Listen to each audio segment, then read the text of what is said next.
چیزیں ہم rich fruit کا جو ہم بہت زیادہ استعمال کرتے ہیں, اور پھر اس کے ساتھ ساتھ ہمارے یوتھ کے اندر جو یہ ایڈکشنز نکوٹین کی یعنی اسموکنگ کی ہو گئی ہے, شیشہ پینے کی ہو گئی ہے, گٹکا ہے, پان ہے, تمباکو وغیرہ کا استعمال ہے, تو اس کی وجہ سے یہ بہت مین ریزنز ہے جو کہ ہمارے یہاں یوتھ میں جو ہے وہ ہارٹ اٹیک کا باعث بن رہی ہے.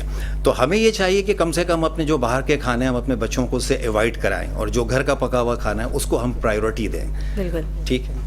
لیکن ڈاکٹر صاحب اگر ہم یہ کچھ بھی نہ کریں, سم کیسز میں ہمارے پاس ایسا بھی ہے کہ لوگ بہت ہی پرہیز کے ساتھ چل رہے ہوتے ہیں, بہت پریکاشنز کے ساتھ چل رہے ہوتے ہیں, ایکسرسائزز بھی کر رہے ہوتے ہیں, پھر بھی اس پرابلم کو فیس کرنا پڑتا ہے. تو مطلب اگر ہم اس کو مائنس کریں اپنی زندگی سے اس ایشو کو, اور پھر ہم کہیں کہ اگر ہم یہ سارے خیال رکھتے بھی ہیں اس کے بعد ہمیں یہ ایشو کو فیس کرنا پڑتا ہے, تو اس کا کیا ریزن ہوگا؟ ہاں, تو اس کی ریزن یہ ہو سکتی ہے کہ کیونکہ دیکھیں ہارٹ اٹیک یا ہائی بلڈ پریشر جو ہوتا ہے یہ فیملیئر بھی ہوتا ہے. تو اس کی سب سے مین وجہ یہ بھی ہوتی ہے کہ اگر ہم جنک فوڈ, جیسا بھی آپ نے فرمایا کہ اگر ہم فیٹ نہیں لے رہے یا رچ فوڈ نہیں لے رہے ہیں, تو پھر ظاہر ہے کہ ایک فیملیئر جو اس کی بہت بڑی کاز ہوتی ہے, موٹاپا اس کی بہت بڑی کاز ہوتی ہے, یا ان فیملی کے اندر جس کے اندر کے ڈائبٹیز کے پیشنٹ موجود ہیں, ہارٹ اٹیک کے پیشنٹس موجود ہیں, لنگس ڈیزیز موجود ہوتی ہے, تو وہاں پہ بھی یہ چیز دیکھنے کی آتی ہے کہ یہ ہم ایک ہیریڈیٹی یا کنجینائٹل یا فیملیئر بیس کے اوپر جو ہے ہم اس کو ریسیو کر رہے ہیں, جو ہمارے ینگ جنریشن کے اندر یہ transfer by transfer, generation by generation جو ہے وہ ہوتی جا رہی ہے. اور دیکھیں جہاں تک قلب کا معاملہ ہے, بڑا سینسٹیو ایشو ہے, بہت سینسٹیو آرگن ہے, تو سب کچھ قلب ہی ہے, کیونکہ لوگ اس کے اندر بھی رہتے ہیں اور بہت آسانی سے شیشے کی طرح ٹوٹ جاتا ہے. تو میں یہ سمجھتا ہوں کہ اس کو بہت زیادہ ہمیں کیئر کی ضرورت ہے کہ ہم اس کو ٹوٹنے سے بچائیں, کیونکہ اس میں دنیا میں بہت سارے آپ کے پیارے جو ہیں وہ اسی قلب کے اندر رہتے ہیں, اور تمام عقیدت اور محبت بھی اسی قلب سے ہی روشناس ہوتی ہے. تو ہم اس کے بڑے دعوے کرتے ہیں, تو ہمیں یہ سمجھنا چاہیے کہ اپنے قلب کو ہم بہت زیادہ صحت مند رکھیں, جی پروٹیکٹ کریں. بالکل بالکل بالکل. ڈاکٹرز کے ساتھ گفتگو کا سلسلہ جاری رہے گا. یہاں وقت ہوا ہے ایک بریک کا. پروگرام میں خوش آمدید. گفتگو کا سلسلہ جاری رکھیں گے اور چلیں گے ڈاکٹر شفیق کی طرف. جی ڈاکٹر صاحب, جو گفتگو ہماری چل رہی تھی رینل پرابلمس کو لے کے, تو اس میں سب سے پہلی چیز تو یہ کہ کسی کو کیسے پتہ چلے گا کہ اس کو یہ ایشوز ہیں, کیونکہ سم ٹائمز یہ ہڈن بھی ہوتے ہیں, ہمیں نہیں پتہ لگ رہا ہوتا ہے اور ہماری ڈیزیز انکریز ہوتے جاتی ہے ڈے بائی ڈے. تو سب سے پہلی چیز تو ہمیں کیسے کوئی سمٹمس پتہ لگیں گے کہ ہم اس پرابلم کا شکار ہو رہے ہیں؟ دیکھیے, کڈنی ڈیزیز ایک ایسی ڈیزیز ہے جو انیشیل اسٹیج میں بالکل سائلنٹ ہوتی ہے, پیشنٹ کو پتہ بھی نہیں ہوتا, کچھ نہ کچھ انڈیکیشن اسے مل رہے ہوتے ہیں. مثلا یورین کا کلر چینج ہو جاتا ہے, ٹھیک ہے, صبح اٹھنے پر اس کے فیس میں جو ہے اوڈیمک کنڈیشن یا سویلنگ آ رہی ہوتی ہے, کچھ نہ کچھ سمٹمس مل رہے ہوتے ہیں, لیکن پیشنٹ اگنور کر رہا ہوتا ہے اور ان کو امپورٹینس نہیں دیتا. لیکن پھر ایک وقت ایسا آتا ہے کہ رینل ایریا میں جو بیک بون کے رائٹ لیفٹ سائڈ پہ ہے وہاں پر پین شروع ہو جاتا ہے. اب پیشنٹ فوری طور پر جو ہے وہ بھاگتا ہے اور اپنے کوئی بھی جو ایگزامن ہو سکتے ہیں, جو ٹیسٹ ہو سکتے ہیں, جو لیب ٹیسٹ ہو سکتے ہیں وہ کراتا ہے. تو انیشیل اسٹیج میں یہ سائلنٹ ہوتا ہے, لیکن جب پرومنیٹ ہو جاتا ہے تو عموماً انڈیکیشن جو ہے وہ پین کی شکل میں ظاہر ہوتی ہے. اور جب پین ہوتا ہے تو کسی بھی معالج کے پاس جب پیشنٹ جائے گا, چاہے وہ ہومیوپیتھک ہو یا ایلوپیتھک, تو ہمارا جو پہلا ہوتا ہے وہ یہ کہ الٹرا ساؤنڈ کرا لیتے ہیں. تو الٹرا ساؤنڈ یا لیب ٹیسٹ ہی فائنل کرتے ہیں کہ پرابلم رینل پرابلم ہے یا رینل ایریا پہ, جس کو ہم بیک بھی کہتے ہیں, کمر بھی کہتے ہیں, لوور بیک بھی کہتے ہیں, وہاں کچھ اور پرابلمس بھی ہوتے ہیں اور بہت ساری اور چیزوں کی وجہ سے بھی ہوتے ہیں. مثلا فیمیل میں یوٹرائن پرابلم کی وجہ سے بھی وہاں پین آ سکتا ہے. تو کنفرمیشن کی جاتی ہے لیب ٹیسٹ کے ذریعے. تو لیب ٹیسٹ ہمارا پہلا ذریعہ ہوتا ہے اپنی بات کو کنفرم کرنے کے لیے. ایک اور چیز کہ کبھی کبھی, کیونکہ میں نے دیکھا ہے عموماً یہ پین بہت شدید ہوتا ہے, بہت زیادہ, کہ انسان اٹھ بھی نہیں پاتا ہے. تو اس وقت ایسی کیا ریکمنڈیشن ہوگی آپ کی کہ ایک فرسٹ ایڈ کے طور پہ ہم کچھ کر سکیں, کچھ ایسا ہو, گھریلو ٹوٹکا ہو یا کوئی ایسی میڈیسن ہو کہ کبھی ایسا کچھ ہو تو ہم پہلے ہاسپٹل جانے سے پہلے اتنا کچھ کر سکیں؟ اچھا, بہت اچھی بات آپ نے پوچھ لی. سب سے پہلا کام تو یہ ہوگا کہ واٹر لیول بڑھایا جائے. اچھا, واٹر لیول بھی ہاٹ واٹر لینا ہوگا اس وقت جب کہ سیویئر پین ہے تو گرم پانی پینا ہوگا. بہت زیادہ گرم جیسا ہمارا چائے کا ہوتا ہے اس طرح, چائے کی طرح پئیں, بہت لائٹ نہیں, وارم واٹر کا جو ہے وہ ایکچوئل پینے کے لیے جب بھی واٹر گرم کا لفظ استعمال ہوگا تو وارم واٹر ہے, یعنی تھوڑا سا گرم ہو. ایک بات. دوسری بات یہ ہے کہ آپ کے تلوے پہ, سول پہ, سینٹر کا ایک پوائنٹ ہے, خالی اس پہ پمپنگ کر دیں, یہ پریشر دے دیں, سول پہ بات ہو رہی ہے, ریلیف ایسے ملے گا. پین کا ریلیف ایسا ملے, مطلب فوری طور پر ملنا شروع ہو جائے گا. پیشنٹ کہے گا کہ ہاں پین کم ہونا شروع ہو گیا, لیکن یہ ہوگا ٹیمپریری. آپ کو میڈیکیشن پہ جانا ہے, یعنی اپنے ڈاکٹر کے پاس جانا ہے. تو گھر میں فرسٹ ایڈ آپ اس طرح سے جو ہے وہ کر سکتے ہیں. یہ بہت آپ نے اچھی چیز بتائی ہے کہ جو ہمارے ناظرین دیکھ رہے ہیں ان کے لیے کافی ہیلپ فل ثابت ہو سکتا ہے یہ کہ ہم گھر میں, کیونکہ میں نے دیکھا ہے اس لیے میں نے یہ سوال آپ سے کیا کہ بہت زیادہ تکلیف ہوتی ہے, تو اس وقت بندہ اس پوزیشن میں بھی نہیں ہوتا ہے کہ فوراً ہاسپٹل جا سکے, تو اس وقت کوئی نہ کوئی ایسی چیز کی ہمیں ضرورت ہوتی ہے کہ ہم وہ گھر میں پہلے ٹریٹمنٹ کر لیں, دین ہم ڈاکٹر کے پاس جائیں. بالکل ایسا ہے, بہت ساری ڈیزیز ایسی ہیں جن کو آپ گھر میں فرسٹ ایڈ کر سکتے ہیں. بالکل. سپوز کہ سروائیکل پین آ گیا یا ہیڈ ایچ آ گیا, یہ کامن ڈیزیز ہے. آپ گھر میں بیٹھے بیٹھے صرف یہ پمپنگ کر لیں, یہ اس لوکیشن پہ ایسے ڈاؤن ہوگا سر درد. زبردست, بہت زبردست. اچھا, اب ہم چلیں گے ڈاکٹر عتیق کی طرف. ڈاکٹر صاحب مجھے یہ بتائیے کہ ہارٹ ڈیزیزز میں کون کون سی چیزیں آ جاتی ہیں؟ مطلب اگر ہم اس میں, ہمارے دماغ میں تو ہارٹ ڈیزیز کا نام آتا ہی فوراً ہارٹ اٹیک, یہ کامن سی چیز ہے کہ اگر کسی نے کہا مجھے ہارٹ ایشو ہے تو ہمارے دماغ میں دوسری چیز آتی ہے ہارٹ اٹیک آیا ہے یا ہارٹ سے ریلیٹڈ کچھ ایسا ہے. لیکن اس میں ایک مائنر بھی ہوتی ہوں گی, ایک ایکسٹریم لیول بھی ہوتی ہوں گی, تو اس کو تھوڑا سا مجھے بتائیے گا کہ ہارٹ ڈیزیز میں ہم اس کرائٹیریا میں کیا کیا چیزوں کو کنسیڈر کر سکتے ہیں؟ دیکھیں, ہارٹ ڈیزیز کے اندر ہم اس کو دو پارٹ میں ڈیوائڈ کر دیتے ہیں. سب سے پہلی تو بات یہ ہے کہ ہم یہ دیکھتے ہیں کہ جو ہارٹ سے ڈائریکٹ منسلک ڈیزیز ہے, یعنی جسے ہم کہتے ہیں کہ دل کے امراض, پہلا پارٹ. دوسرا پارٹ یہ ہوتا ہے کہ جو بلڈ سرکولیشن ہے, یعنی سرکولیشن آف بلڈ سے جو ریلیٹڈ ڈیزیز ہے. جیسے مثال کے طور پہ کیا ہے کہ ہائپر ٹینشن یعنی ہائی بلڈ پریشر, جس کا تعلق دل کی بیماریوں سے نہیں ہے. میں بڑی واضح طور پہ یہ عام لوگوں کو بتانا چاہتا ہوں کہ ہائی بلڈ پریشر جو ہے وہ ہارٹ ڈیزیز نہیں ہے. واقعی؟ جی بالکل. اور یہ بڑی ایک اچھی بات میں بتا رہا ہوں لوگوں کے لیے کہ ہائی بلڈ پریشر کا جو تعلق ہے وہ سرکولیشن آف بلڈ سے ہے. ہم تو عموماً یہی سنتے ہیں. جی بالکل, یہی آپ سمجھتے ہیں, لیکن ایسا نہیں ہے. ہائی بی پی ہو گیا ہے, ہارٹ ایشوز اسی وجہ سے ہوئے ہیں. جی ایسا نہیں ہے. تو ہائی بلڈ پریشر یا لو بلڈ پریشر جو ہے وہ سرکولیشن آف بلڈ کی ڈیزیز ہے. یہ ٹھیک ہے, یہ میں بہت وضاحت سے اور بڑے ذمہ داری سے یہ کہنا چاہ رہا ہوں لوگوں کو کہ اس کی تشخیص کرائیں کہ ہائی بلڈ پریشر کی وجہ کیا ہے. اچھا, اب میں جیسا کہ آپ نے سوال کیا کہ ہارٹ ڈیزیز کون سی ہے, دیکھیں ہارٹ ڈیزیز کے اندر ہمارے پاس دو بڑی کامن ڈیزیز ہیں. ایک تو یہ ہے کہ ہارٹ اٹیک, اس میں ایک مائنر ہوتا ہے ایک میجر ہوتا ہے. اور دوسری ہارٹ ڈیزیز کے اندر جو ہوتا ہے وہ ہوتا ہے انجائنا. انجائنا کا مطلب یہ ہوتا ہے جس کو اردو میں ہم کہتے ہیں کہ دل میں درد کا ہو جانا. تو عام طور پہ لوگ اس میں ذرا سا تفریق نہیں کر پاتے, تو جس کی وجہ سے کافی پریشانی ہو جاتی ہے. جی, تو اب یہ انجائنا کو تھوڑا سا ڈیفائن کریں گے. دیکھیں, انجائنا جو ہے اس کو ہم درد دل کہتے ہیں. یعنی درد دل کا مقصد یہ ہوتا ہے کہ دل جس مقام پر ہے یعنی سینے پر, ٹھیک ہے, تو یہاں پہ آپ کو پین جو ہے وہ محسوس ہوگا. دیکھیں, اس کا ایک بہت ہی خاص قسم کا پین ہے کہ اس میں کنسٹرکشن ہوتی ہے. کنسٹرکشن کا مطلب یہ ہوتا ہے کہ بالکل جیسے کوئی چیز سکڑ رہی ہے, یا اگر میں اس کو بہت ہی سادہ اردو کے اندر سمجھاؤں آپ کو, تو سوئی کے نڈل کی طرح سے چبھن کی فیلنگز ہوگی آپ کے اندر کہ سکڑنے کے ساتھ ساتھ جو ہے وہ سینے میں درد, یعنی وہ سینے میں درد جہاں پہ کہ آپ کا دل جو ہے وہ سچویٹڈ ہے یا جہاں پہ دل آپ کا موجود ہے. اچھا, خطرناک ہوتا ہے؟ بالکل خطرناک ہو سکتا ہے. اور یہ آپ یہ سمجھ لیں کہ یہ انڈائریکٹلی ایک طرح سے یہ مائنر ہارٹ اٹیک ہے یہ. تو جس کی وجہ سے اب میں اس کی کچھ علامتیں آپ کو بتا دوں جو میں تھوڑا سا ایکٹ کر کے آپ کو بتانا چاہ رہا ہوں, تاکہ جو لوگ مجھے سن رہے ہیں اور دیکھ رہے ہیں وہ اس چیز کو اس کو کمپیریزن کریں کہ ایک ہارٹ اٹیک کے اندر, سیویئر ہارٹ اٹیک کے اندر اور ایک انجائنا کے درد کے اندر فرق کیا ہے. تو دیکھیں, جہاں پہ یہ دل ہوتا ہے یعنی دل, یہاں سے پین جو ہے وہ بالکل اسٹارٹ ہوگا اور اسٹارٹ ہوتے ہوئے یہ آپ کے لیفٹ شولڈر تک جائے گا, اور لیفٹ شولڈر میں جا کے یہ بالکل ہاف ایریا کے اندر آپ کے آئے گا. اور یہ ہاف, یہ جو دو آپ کی لیڈی فنگر ہے اور دوسری جو آپ کی یہ رنگ فنگر ہے, یہ پین یہاں پہ سچویٹڈ ہو جائے گا, یعنی یہاں پہ آ کے یہ منتقل ہو جائے گا, فکس ہو جائے گا.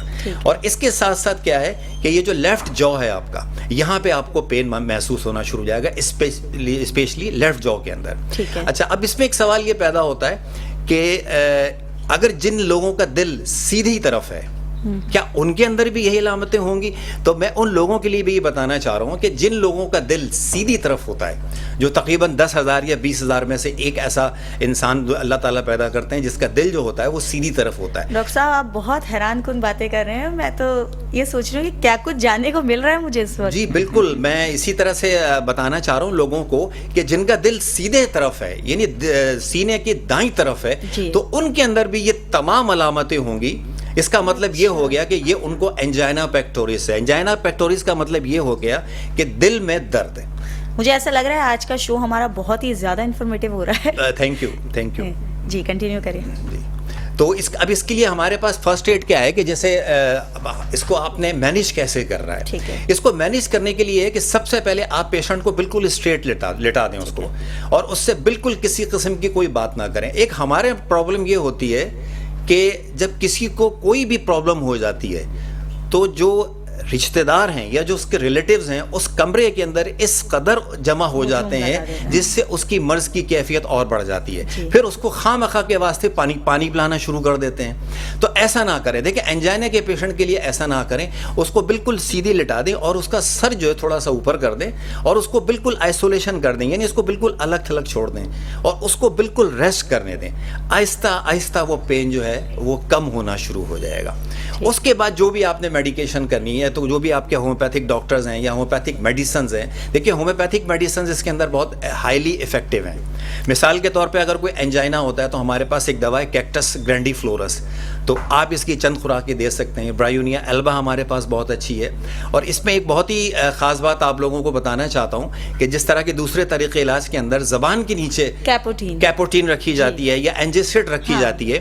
سر میں تمام لوگوں کو جو مجھے سن رہے ہیں اور جو مجھے دیکھ رہے ہیں، میں تمام لوگوں کو یہ بات بتانا چاہتا ہوں کہ ہومیوپیتھی کے اندر بھی اس طرح کی زبردست دوائیں موجود ہیں جو کہ زبان کے نیچے بھی رکھی جا سکتی ہے، اس کو ناک کے ذریعے انہیل یعنی سنگھائی بھی جا سکتی ہے.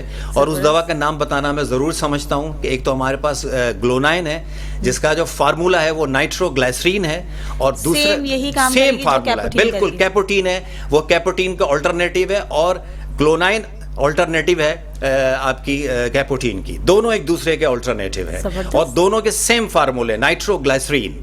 دوسری دوا ہمارے پاس ہومیوپیتھی کے اندر جو ہے وہ ہے ایمائل نائٹروسم.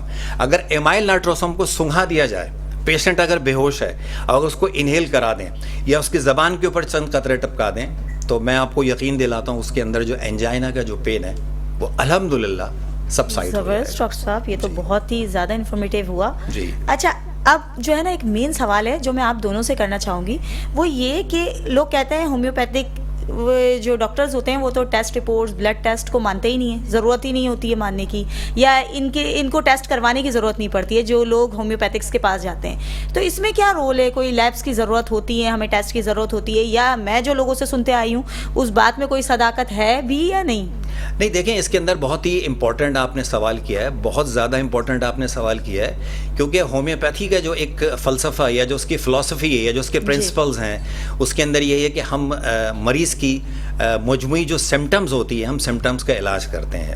لیکن میں یہ سمجھتا ہوں کہ دور جدید کے اندر اگر ہمارے پاس میڈیکل سائنس کے اندر ڈیزیز کو ڈائگنوزس کرنے کے لیے اگر ہمارے پاس ڈفرینٹ میتھڈس موجود ہیں تو اس کو کیوں نہ اپنایا جائے. دیکھیں بات صرف یہ ہے کہ دنیا میں جتنے بھی طریقے علاج ہیں ان کا سب کا مقصد مریض کو شفا پہنچانا ہے. اور اگر ہم کسی مرض کی تشخیص کسی بھی پیتھولوجیکل ٹیسٹ سے کر سکتے ہیں اور اس کے بعد اگر ہم مریض کا علاج کریں تو اس میں اس کی تشخیص میں آسانی ہو جاتی ہے. تو میں یہ سمجھتا ہوں کہ کیونکہ میں دور جدید کا ڈاکٹر ہوں ہومیوپیتھک، اور میں ان تمام چیزوں کو بہت زیادہ پریفر کرتا ہوں کہ پیتھولوجیکل ٹیسٹ کرانے چاہیے. وجہ صرف اس کی یہ ہے کہ ڈائگنوزس کے لیے، کہ اگر ایک کسی مریض کو بخار ہوتا ہے تو ہمیں یہ کیسے پتہ چلے گا کہ اس کو ٹائیفائڈ ہے، ملیریا ہے، ڈینگی ہے، میزلز ہے، یا اس کی اور کیا وجوہات ہو سکتی ہیں. تو ٹیسٹ کرانا بہت ضروری ہے. دیکھیے کڈنی سے ریلیٹڈ آپ کو یہ سمجھنا ہے کہ کڈنی کے اندر انفلیمیشن ہے، نیفرائٹس ہے، کڈنی کے اندر سسٹ ہے، کڈنی کے اندر جو ہے کوئی اسٹون پروڈیوس ہو گیا ہے، تو آپ کو کیسے پتہ چلے گا؟ یہ ساری چیزیں پیشنٹ تو صرف ایک بات کہہ رہا ہے کہ مجھے کمر میں یا گردے کی جگہ پہ درد ہو رہا ہے، تو آپ کو پن پوائنٹ اس جگہ پہ پہنچنا ہے تو آپ مجبور ہیں کہ لیب ٹیسٹ کرائیں. لیب ٹیسٹ کرا لیں گے تو آپ کو ایگزیکٹ اس کی ڈیزیز پتہ چل جائے گی. جب ایگزیکٹ ڈیزیز پتہ چل جائے گی تو آپ کو ریمیڈی دینا جو ہے وہ آسان ہو جائے گا. مثال کے طور پر اگر تو اس کے اسٹونس بن گئے ہیں تو ہمارا دوسرا کام یہ ہوگا کہ ہم یورین کا بھی ٹیسٹ کروا لیں گے. یورین ٹی آر کرانے سے ہمیں یہ پتہ چل جائے گا کہ کرسٹلز کس کے آ رہے ہیں. اچھا ٹیسٹ ہمارے سیم ویسے ہی ہوتے ہیں جیسے ایلوپیتھی میں ہوتے ہیں؟ لیب جو نہیں کوئی ڈفرینس ہے ٹیسٹ میں یا وہی ٹیسٹ، یا اگر ہمیں کوئی ایلوپیتھک ڈاکٹر نے کوئی ٹیسٹ لکھ کے دیا ہے وہی ٹیسٹ رپورٹ لے کے ہم ہومیوپیتھک ڈاکٹر کے پاس جائیں تو سیم سیناریو؟ نیچرل ہے. دیکھیے لیب ٹیکنالوجی ہے. ٹھیک ہے. ٹیکنالوجی پر اب تک کسی اور ڈپارٹمنٹ کی مونوپولی تھی لیکن وہ مونوپولی تھی. بات یہ ہے کہ اس ٹیکنالوجی سے ہر کوئی فائدہ اٹھا سکتا ہے. مطلب M B B S doctor فائدہ اٹھا سکتا ہے, D H M S doctor فائدہ اٹھا سکتا ہے, حکیم لوگ فائدہ اٹھا سکتے ہیں. تو لیب اب جیسے ایسا لیب ہے, ہم اگر جو ہے لیب ٹیسٹ لکھتے ہیں تو ایسا لیب کی طرف جو ہے بھیجے جاتے ہیں کہ ایسا لیب سے کنفرمیشن ہو جائے کہ ہم جو سوچ رہے ہیں ٹھیک ہے وہ ہماری سوچ صحیح ہے یا یہ کہ محض اندازہ ہے. تو جب تک لیب ٹیسٹ نہیں آئے گا, دیکھیے کڈنی کے لیے میں نے آپ کو ابھی بتایا کہ مختلف قسم کی ڈیزیز ہیں, جب کنفرم ہو گیا تو پھر ہمارا اگلا کام یہ ہوتا ہے کہ اسٹون جیسے کنفرم ہوا تو اسٹون بنا ہوا کس چیز کا ہے, اب اس کے لیے ہم پھر یورین ٹی آر کرا لیں گے. یورین میں جو کرسٹل آ رہے ہیں اس کی بیس پر ہمارے لیے فیصلہ کرنا آسان ہو جائے گا کہ ہمارا پیشنٹ جو ہے وہ کس قسم کے اسٹون میں چلا گیا ہے. اگر وہ آکزلیٹ کے یا فاسفیٹ کے, سپوز فاسفیٹ کے اسٹون میں چلا گیا ہے, وہاں ہمیں کرسٹل فاسفیٹ کے آ رہے ہیں, تو ہم پیشنٹ کو فوری طور پر پہلے تو ڈائٹ جو ہے اسے کہیں گے کہ گرین ویجیٹیبل فوری طور پر بند کرو, کیونکہ اس کی وجہ سے جو ہے فاسفیٹ کیلشیم فاسفیٹ کے ساتھ ذرا جلدی کمبائن ہو جاتا ہے, تو ہم اسے روک سکتے ہیں. اور اگر میڈیسن وائز آ جائیں تو ہم ہومیوپیتھک میڈیسن میں آکزیلک ایسڈ کا نام لے سکتے ہیں کہ ہم آکزیلک ایسڈ دے کر اسے فوری طور پر ریلیف دینا شروع کر دیں گے. اسی طریقے سے جب اس نے یہ شو کر دیا کہ وہاں پر جو ہے سسٹ بنا ہوا ہے, اب سسٹ سنگل بھی ہو سکتا ہے ملٹیپل بھی ہو سکتے ہیں, تو ہم سسٹ کو سامنے رکھتے ہوئے میڈیسن دیں گے. اور سسٹ پر سامنے رکھتے ہوئے ہمارے پاس ایک سمپل سی میڈیسن ہے کینتھیرس کے نام سے, ہم کینتھیرس دے کر اپنے پیشنٹ کو جو ہے وہ ریلیف دے سکتے ہیں. اسی طریقے سے اگر رپورٹس یہ شو کر رہی ہیں کہ کڈنی میں پرابلم نہیں ہے, آگے پرابلم ہے, یوریتھرا میں پرابلم آ سکتا ہے, پروسٹیٹ میں پرابلم آ سکتا ہے, تو پھر ہم اگر پروسٹیٹ کا کاز آ رہا ہے تو پروسٹیٹ کا ٹریٹمنٹ کریں گے. دیکھیے پروسٹیٹ کی وجہ سے یورین بلاک کر رہا ہے, سمٹم پیچھے چلی گئیں, کڈنی میں چلی گئیں کیونکہ یورین بیک ہو رہا ہے. لیکن اگر آپ کڈنی کا ٹریٹمنٹ کریں گے تو بیکار ہے, یہاں پر آپ کو رپورٹس کرانی ہے. پروسٹیٹ کا کاز ہے تو پروسٹیٹ کا ٹریٹمنٹ کرانا ہے, پروسٹیٹ کا ٹریٹمنٹ کریں گے تو کڈنی خود بخود ٹھیک ہو جائے گا. جیسے کہ سیبل ہمارے یہاں بہت اچھی دوا سمجھی جاتی ہے پروسٹیٹ کی. بالکل, گفتگو کا سلسلہ جاری رہے گا. یہاں وقت ہوا ہے ایک بریک کا.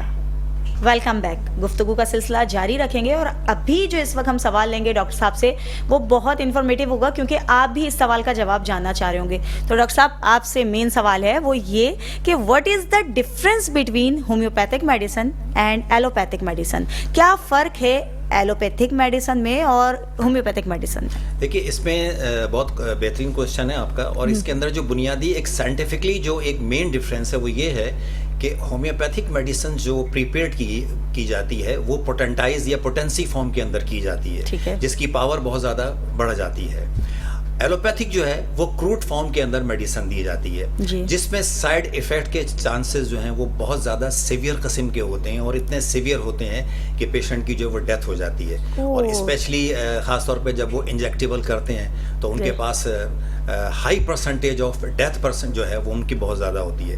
اچھا, اگر اس کے مقابلے میں اگر آپ ہومیوپیتھک میڈیسن کے اندر آئیں تو دیکھیں بالکل میں یہ بات بھی بڑی ذمہ داری سے کہنا چاہتا ہوں ان تمام لوگوں کو جو مجھے سن رہے ہیں اس وقت, دیکھ رہے ہیں, کہ ایسا بالکل نہیں ہے کہ ہومیوپیتھک میڈیسنز کے اندر سائیڈ ایفیکٹس موجود نہیں ہیں. ہومیوپیتھک میڈیسنز میں بھی سائیڈ ایفیکٹس موجود ہوتے ہیں. ہم تو یہ سنتے آئے تھے کہ ہومیوپیتھک میڈیسن کے کوئی سائیڈ ایفیکٹ نہیں. میں یہ بات انتہائی ذمہ داری سے اور سائنٹیفکلی بیسڈ کے اوپر یہ بات کر رہا ہوں. میں اس کو ابھی پروفڈ بھی کر دوں گا کہ ایسا کیوں ہے. دیکھیں ہمارے پاس جو بھی سورسز آف ڈرگز ہیں بنانے کے, اس میں بہت ساری ایسی سورسز ہیں, جیسے کہ مثال کے طور پہ اس میں اسنیک پوائزن ہے, اور اس کے علاوہ پھر دوسرے اور پوائزنز ہیں جس سے ہم اپنی میڈیسن کو تیار تیار کرتے ہیں. پھر اس کے علاوہ ہمارے پاس ایک ایسی سورس موجود ہے جس میں ہم بیماریوں کے وائرسز اور بیکٹیریاز کو لے کر اس کو اس سے میڈیسن ہم بناتے ہیں. تو یہ خاص طور پہ 2 ایسے سورسز ہیں جس میں ہومیوپیتھک میڈیسن کے سائیڈ ایفیکٹس موجود ہیں. اور میں تمام لوگوں کو یہ کہنا چاہتا ہوں, اپنے سننے والوں کو, دیکھنے والوں کو, کہ دیکھیں بغیر کسی کمپیٹنٹ ہومیوپیتھ پریکٹیشنر کے آپ سیلف ہومیوپیتھک میڈیسنز بھی نہ کریں. جیسے مثال کے طور پہ اگر کوئی بھی آپ ملٹی وائٹامنز استعمال کرتے ہیں تو اس کو لانگ ٹرم پہ استعمال نہ کریں, اس کے بھی سائیڈ ایفیکٹس ہوتے ہیں. تو دیکھیں بنیادی فرق یہی ہے کہ ایلوپیتھک جو ہے, کیونکہ ظاہر ہے کہ ان کے پاس اینٹی بایوٹکس کے سورسز زیادہ ہوتے ہیں اور وہاں پہ سائیڈ ایفیکٹس کے چانسز بہت زیادہ ہوتے ہیں کہ اگر ایک بیماری ٹھیک ہوتی ہے تو دوسری بیماری جو ہے وہ پیدا ہو جاتی ہے. بنسبت ہومیوپیتھک میں ایسا نہیں ہے کہ ہم لوگ ظاہر ہے کہ ٹوٹیلٹی آف سمٹمس یا ڈیزیز کے نام پہ بھی دوا دیتے ہیں جس میں پرماننٹ کیور کے چانسز بہت ہی ہوپ فل ہوتے ہیں. یہ ٹھیک ہے جی. ڈاکٹر صاحب آپ کی کیا رائے ہے؟ یہ ڈاکٹر صاحب نے بہت ایزیلی سمجھا دیا کہ ہومیوپیتھک میڈیسن جو ہے وہ پوٹینٹائز فارم میں ہوتی ہے. جی. اچھا, لفظ پوٹینٹائز سے مطلب یہ ہے کہ میڈیسن کے اندر میڈیسنل ایفیکٹ تو میکسیمم ہے, لیکن ایز اے میٹر میڈیسن اس میں منیمم ہے, کیونکہ ہم جب پوٹینٹائز کرتے ہیں تو اس کی جو کروڈ کنڈیشن ہوتی ہے وہ منیمائز ہو جاتی ہے, لیکن میڈیسنل ایفیکٹ جو ہے وہ بڑھتے چلے جاتے ہیں. ہم ان ایفیکٹ کو بڑھا کر ہمارے جسم کی وائٹیلٹی کو بڑھاتے ہیں, جسم کو اسٹرانگ کرتے ہیں. اگر ہمارا جسم اسٹرانگ ہوگا تو ڈیزیز خود بخود جو ہے وہ ختم ہو جائے گی. تو جو بھی ڈیزیز ہوتی ہے اس کے اگینسٹ اس سے ملتی جلتی دوا ہمارے یہاں ہوتی ہے جو ہماری اس وائٹیلٹی کو بڑھا کر, ہماری امیون پاور کو بڑھا کر, ہمارے جسم کو اسٹرانگ کر کے ڈیزیز کو ختم کرے گی. دیکھیے سسٹم آف میڈیسن جو ہیں یا سسٹم آف ٹریٹمنٹ جو ہے پاکستان میں اس وقت 3 ہیں. حکمت ہے, ہومیوپیتھک ہے اور ایلوپیتھک ہے. تینوں بہت امپورٹنٹ ہیں, ہر ایک کی اپنی اہمیت ہے. آج بھی لائف سیونگ پر جب ہم جاتے ہیں تو ہم ایلوپیتھک کی طرف جاتے ہیں, کیونکہ وہ فیسلٹیز جو ان کو اس وقت گورنمنٹ نے اویلیبل کی ہوئی ہیں وہ ہمیں اویلیبل نہیں کی ہیں, لیکن ہمارے یہاں بھی ہر طرح کی دوائیں موجود ہیں. تو ایک تو یہ میجر ڈفرینس جو ہے وہ یہ ہو گیا. باڈی کے لحاظ سے یہ ہوا کہ وہ ٹریٹمنٹ کرتے ہیں جو بیکٹیریا اندر آ گیا اس کو کل کرو. اچھا, کل کرنے کے بعد وہ کہاں رہے گا, اس کی ڈیڈ باڈی کہاں رہے گی. ہم یہ کرتے ہیں کہ بیکٹیریا کے اگینسٹ باڈی کو اسٹرانگ کرو, اتنا اسٹرانگ کرو کہ وہ بیکٹیریا کل ہو جائے. تو بس یہ میجر ڈفرینس ہے ہمارے یہاں. ٹھیک ہے ٹھیک ہے. اچھا ڈاکٹر صاحب, اب ہم اپنے اسی ٹاپک کو ڈسکس کریں گے, رینل پرابلمس کو.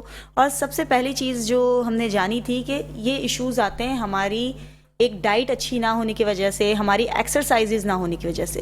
تو اب ایسا کیا ڈائٹ پلان یوز کریں, کون سی ایسی ایکسرسائزز کریں کہ ہم اسے بچ سکیں؟ دیکھیے بیسک کویشچن ہے یہ. ایک لفظ استعمال ہوتا ہے بیلنس ڈائٹ. بیلنس ڈائٹ کا مطلب یہ ہوتا ہے کہ وہ فیٹ, کاربوہائیڈریٹس, ہماری باڈی کو پروٹینس جو بیسک ریکوائرمنٹ ہے یہ ایک بیلنس حالت میں موجود ہوں. اگر یہ بیلنس فارم میں موجود ہیں جس فوڈ کے اندر تو وہ کہلائے گی بیلنس ڈائٹ. تو ہمارا پہلا کام یہ ہوگا کہ ہم نے جو ڈائٹ لینی ہے وہ بیلنس ڈائٹ لینی ہے اور آرگینک لینی ہے. اگر ہم اپنی ڈائٹ کو ان آرگینک کرنے کے بعد, ہمارا تو اب انداز ہی بدل گیا ہے. کہا جاتا ہے کہ ناشتہ اسٹرانگ کرو, ہم ناشتہ کرتے ہوئے ڈرتے ہیں. کہا جاتا ہے کہ لنچ تھوڑا سا کم کر دو, تو ہم لنچ پیٹ بھر کے کرتے ہیں. ہم لنچ جو ہے خوب سے خوب تر کرتے ہیں. بالکل ایسے ہی. پھر رات کے لیے کہا جاتا ہے کہ رات کا کھانا آپ نے اسٹارٹنگ نائٹ میں کھانا ہے اور کم کھانا ہے, اور ہم لیٹ نائٹ کھاتے ہیں. اور اس سے آگے بڑھ کر یہ کہ لیٹ نائٹ بھی ہم روسٹ بروسٹ کے گر جاتے ہیں, یہ اپنے ساتھ زیادتی کر رہے ہیں. اس سے آگے بڑھ جائیں ہم فوری طور پر اس کے بعد ڈرنک لینا شروع کر دیتے ہیں. اسٹمک جو ہے اس میں ایسڈ موجود ہے, ایسڈ برن کرتا ہے, جلاتا ہے یا ہیٹ پروڈیوس کرتا ہے. آپ نے ڈائٹ لی اور اوپر سے ڈرنک لے لیا, اس کو کول کر دیا تو اس کا تو فنکشن آپ نے خود خراب کر لیا. ایک اور کوشچن ہے, وہ میں اپنی انفارمیشن کے لیے آپ سے لینا چاہ رہی ہوں کہ میں نے سنا تھا کہ اس کے جو سمٹمز ہوتے ہیں اس میں آپ کا وزن کم ہونا شروع ہو جاتا ہے, آپ کی سانس میں ایشوز آتے ہیں, سانس لینے میں پرابلم ہوتی ہے, آپ تھکاوٹ محسوس کرتے ہیں, نیند میں سونے میں آپ کو پرابلم ہوتی ہے. تو واقعی ایسا کچھ ہے؟ دیکھیے کڈنی ڈیزیز کو آپ 2 کیٹیگری میں ڈیوائڈ کیجیے. ایک ڈیزیز کا تعلق ہے ڈائریکٹ کڈنی سے, ٹھیک ہے, اور ایک ڈیزیز کا تعلق ہے کڈنی کی وجہ سے باڈی پر افیکٹ. بالکل اگر کڈنی جو ہے آپ کا مین کڈنی کا جو مین فنکشن ہے وہ فلٹریشن ہے. جی اب فلٹریشن کا مطلب یہ ہے کہ جو ٹاکسک سبسٹینس باڈی میں بن گیا ہے وہ اس نے ایکسکریٹ آؤٹ کرنا ہے, جی. وہ اس نے خارج کرنا ہے. اب ہوا یہ ہے کہ کڈنی فنکشن ڈسٹرب ہو گیا تو ٹاکسک سبسٹینس خارج ہونے کے بجائے رکنا شروع ہو گیا. بالکل. اب جب ٹاکسک سبسٹینس رکنا شروع ہو جائے گا تو پھر عتیق انصاری صاحب کی طرف بھاگنا پڑے گا کہ کارڈیک ایشو آ سکتا ہے. بالکل بالکل کارڈیک ایشو آ سکتا ہے. دوسرے پرابلمس, لیتھارجی آ سکتی ہے, آپ کی نیند ڈسٹرب ہو سکتی ہے, آپ کا بی پی جو ہے وہ گرنا شروع ہو جائے گا یا بڑھنا شروع ہو جائے گا. رینل پرابلمس کے ساتھ بلڈ پریشر بڑھنے کا امکان جو ہے وہ موجود ہوتا ہے, اور اسی لیے کہا جاتا ہے کہ بلڈ پریشر جو ہے وہ سمٹم ہے, اور آپ کاز پہ چلے جائیں اور اس کا ٹریٹمنٹ کر لیں. تو بالکل آپ نے صحیح کہا ہے کہ رینل پرابلمس کی وجہ سے باڈی پر اس کے افیکٹ آتے ہی آتے ہیں. اگر ہم رینل پرابلمس کو سالو کر دیں گے تو باڈی پرابلمس خود بخود سالو ہو جائیں گے. لیکن ہمارے یہاں ہوتا کیا ہے, ہم جا کر سمٹم دے رہے ہوتے ہیں, ڈاکٹر صاحب ہمیں نیند نہیں آتی, اٹھا کے نیند کی دوا دے دی جاتی ہے, لیکن اس کاز پہ نہیں جاتے کہ نیند کیوں نہیں آ رہی. ہم جا کر کہتے ہیں کہ ہماری جسم میں درد ہو رہا ہے, لیتھارجی ہو رہی ہے, لیتھارجی کے لحاظ سے جو کوئی ایک ٹونک کے طور پر جو ہے دوا دے دی جاتی ہے, لیکن اس کے کاز پہ نہیں جاتے. اگر وہ کاز رینل کاز ہے تو جب تک آپ رینل کاز کو سالو نہیں کریں گے یہ کنڈیشن اسٹل جو ہے وہ اسی انداز سے جو ہے وہ قائم رہے گی. بالکل. جی ڈاکٹر صاحب, آپ سے بھی میرا سیم یہی کوشچن ہے کہ ہارٹ ڈیزیزز سن رہے ہیں اب تو کم عمر کو بہت ہی زیادہ, مطلب ایک یوتھ کو ہمارے یہ فیس کرنا پڑ رہی ہے. ہم کیسے بچ سکتے ہیں؟ ہم روک نہیں سکتے کسی بھی چیز کو, لیکن ہم کوشش کرتے ہیں کہ جتنا ہم پریکاشنس کو یوز کر سکیں ہم کریں. تو اس میں کیا ایسی چیز ہے جو جلدی افیکٹو ہوگی, یا کوئی ڈائٹ پلان, یا کوئی ایکسرسائزز, یا کوئی ایسی پریکاشنس جس کی وجہ سے ہم اس سے بچ جائیں؟ دیکھیں, اس میں سب سے امپورٹنٹ جو بات ہے وہ یہ ہے کہ کیونکہ ہم نے اپنے دین کو, قرآن کو اور سنت کو چھوڑ دیا ہم نے. واقعی. تو میں یہ سمجھتا ہوں کہ اگر ہم اپنے دین اور اسلام اور قرآن کے بتائے ہوئے اصولوں پر چلیں, یعنی اس کا مطلب یہ ہے کہ اگر ہم ناشتہ جو ہے وہ بالکل بادشاہوں کی طرح کریں, اور اس کے بعد جو ہے جو ہمارا لنچ ہے وہ لائٹ ہونا چاہیے, بالکل. اور لنچ کے بعد جو ہے وہ تھوڑا سا قیلولہ جو ہے جس کا حکم فرمایا گیا ہے. قیلولہ کا مطلب یہ ہوتا ہے کہ تھوڑا سا جو ہے آپ آرام کر لیں, یا تھوڑی سی آدھے گھنٹے کی یا 15-20 منٹ کے لیے جو ہے آپ ریسٹ کر لیں, اس کا مطلب قیلولہ ہوتا ہے. پھر اس کے بعد یہ ہے کہ ہم جو ہمارا ڈنر ہے ہم اس کو لائٹسٹ کریں, یعنی ہلکا ڈنر لیں, اور کم سے کم جو ہے وہ رات کو سونے سے 3 سے 4 گھنٹے پہلے جو ہم اس کا استعمال کریں.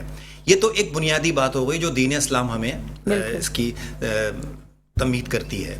اچھا, اب ہم آ جاتے ہیں ڈائٹ کی طرف, کہ اس میں سب سے امپورٹنٹ بات جو ہے وہ یہ ہے کہ نمک کا نارمل استعمال کریں, اور خاص طور پہ مرغن غذائیں, یعنی جیسے اس میں بڑا گوشت ہے, چربی والا گوشت ہے, بون میرو ہے یعنی نلی کا استعمال ہے, یا جیسے نہاری ہے آپ کی اصلی گھی کا استعمال ہے, بٹر ہے, مایونیز ہے, چیز ہے, بالائی ہے, ربڑی ہے, یا بہت زیادہ جو ڈائریکٹ شوگر کی بنی ہوئی چیزیں جو آرٹیفیشل شوگر ہوتی ہے, تو ہم اس کو ایک اعتدال کے ساتھ استعمال کریں.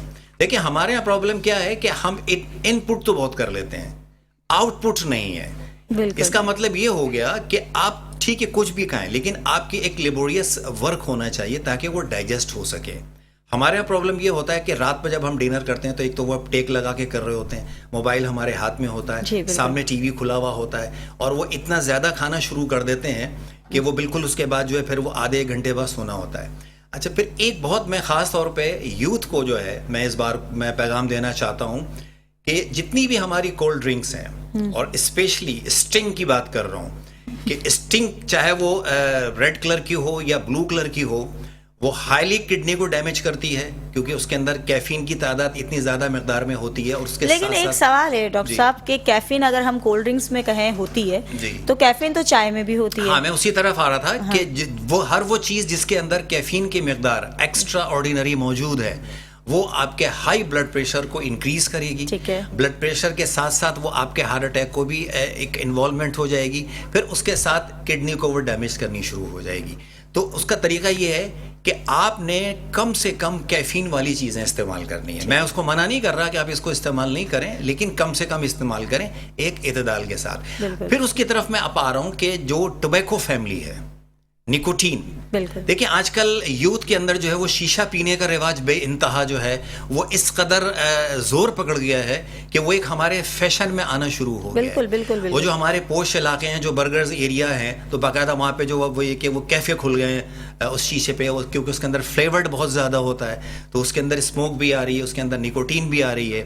پھر دوسری یہ کہ جس طرح سے ہمارے یہاں ماوا پان گٹکا کھانے کا رواج چل نکلا ہے اور جس کی وجہ سے یہ بہت زیادہ جو ہے وہ ہارٹ کے امراض ہو رہے ہیں, ہائی بلڈ پریشر بڑھ رہا ہے, کڈنی چیز ہماری جو ہے کڈنی وہ ڈیمیج ہو رہی ہے. ابھی جیسے چشتی صاحب نے یہ فرمایا کہ دیکھیں ایک بلڈ پریشر کی یا ہارٹ ڈیزیز کی ایک بہت بڑی وجہ یہ ہوتی ہے کہ اگر ہم کڈنی رینل پروفائل کرائیں, رینل پروفائل کا مطلب یہ ہے کہ اگر یوریا اور کریٹینائن اگر ہم ٹیسٹ کرا لیں تو ہمیں یہ پتہ چل جاتا ہے, اس سے دو ہمارے فوائد ہوتے ہیں کہ ایک تو یہ کہ ہمیں پوری کڈنی کا فنکشن پتہ چل جاتا ہے, کیونکہ کڈنی ایک بہت بڑی ریزن ہوتی ہے ہائی بلڈ پریشر کی یا ہارٹ اٹیک میں یا ہارٹ ڈیزیز کے اندر. تو رینل پروفائل کرانا بھی بہت ضروری ہے. اور اس کے ساتھ ساتھ جس طرح ہم ابھی ہارٹ پہ بات کر رہے ہیں تو دیکھیں اس کے ٹیسٹوں کے اندر ای سی جی آ جاتی ہے, چیسٹ ایکس رے آتا ہے, پھر ہمارا ایکو آتا ہے, ٹروپونین ایک ٹیسٹ ہوتا ہے, پھر ای ٹی ٹی ہم ٹیسٹ کراتے ہیں, ایکسرسائز ٹالرنس ٹیسٹ ہوتا ہے. یہ دیکھیں یہ تمام انویسٹیگیشن اس لیے ضروری ہیں کہ آپ ان کے بغیر دل کی کسی بھی بیماری یا بلڈ ویسلز کی کسی بھی بیماری کو سوال ہی نہیں پیدا ہوتا کہ آپ تشخیص کر دیں. اور جب تک امراض یا مرض تشخیص نہیں ہوگا علاج ممکن نہیں ہے. بالکل. اچھا ڈاکٹر صاحب آپ سے ایک سوال ہے, جی. وہ یہ کہ اب کڈنی ڈیزیز کی ہم بات کریں تو کڈنی میں کڈنی ٹرانسپلانٹ بھی آتا ہے, تو اس بارے میں ہومیوپیتھی کیا کہتی ہے؟ دیکھیے جہاں 100% آپریشن کی نیڈ ہے جی تو کویشچن تو یہی ہوگا کہ کیا وہاں آپریشن کرانا چاہیے یا وہاں پر بھی ہومیوپیتھک پریکٹس کرنی چاہیے. یہ سب دیکھیے ایسا نہیں ہے. ہومیوپیتھک ڈاکٹر اس بات کو بہت اچھی طرح سمجھتا ہے کہ یہاں اس کی نیڈ واقعی آپریشن ہے. یہ دوسری بات کہ کہیں ان نیسیسری آپریشن ہوتے ہیں وہاں ہم اگینسٹ ہیں, لیکن جہاں نیسیسٹی آ گئی ہے, جہاں اب لازمی جو ہے آ گیا ہے کہ آپریشن کرانا ہے, تو وہاں ہمارے پاس اس کے علاوہ کوئی راستہ نہیں ہے, آپریشن ہی کرانا ہے. ایک کڈنی جو مکمل طور پر ڈیمیج ہو گیا ہے, ہم یہ آئیڈیل بن جائیں کہ نہیں جی وہ دوبارہ سے 100% ریپیئر ہو جائے گا, پاسبلٹی نہیں ہے. کڈنی ویسے بھی ریپیئر ہونے میں بہت مشکلات ہے, کڈنی آسانی سے ریپیئر نہیں ہوتا. لیکن جہاں کڈنی بالکل ہی یا تو شرنگ ہو گیا, سیروسس میں چلا گیا ہے, یا فیلئر میں کمپلیٹ طور پر فیلئر میں چلا گیا, مور دین 80-90% فیلئر میں چلا گیا ہے, اور اب ہم پیشنٹ سے یہ کہیں نہیں آپ ہومیوپیتھک جو ہے وہ آزمائیں, تو یہ مناسب نہیں ہے. وہاں اس کے علاوہ کوئی آپشن نہیں ہے. جی ڈاکٹر صاحب بہت بہت شکریہ آپ دونوں کا, اپنے قیمتی وقت میں سے ہمارے لیے وقت نکالا, اور امید ہے ہمارے ناظرین کو بہت زیادہ انفارمیشن ملی ہوگی. مجھے خود بھی ملی ہے کیونکہ ایک نئی چیزیں مجھے جاننے کا موقع ملا. انشاءاللہ حاضر ہوں گے نیکسٹ پروگرام میں, تب تک کے لیے اللہ حافظ.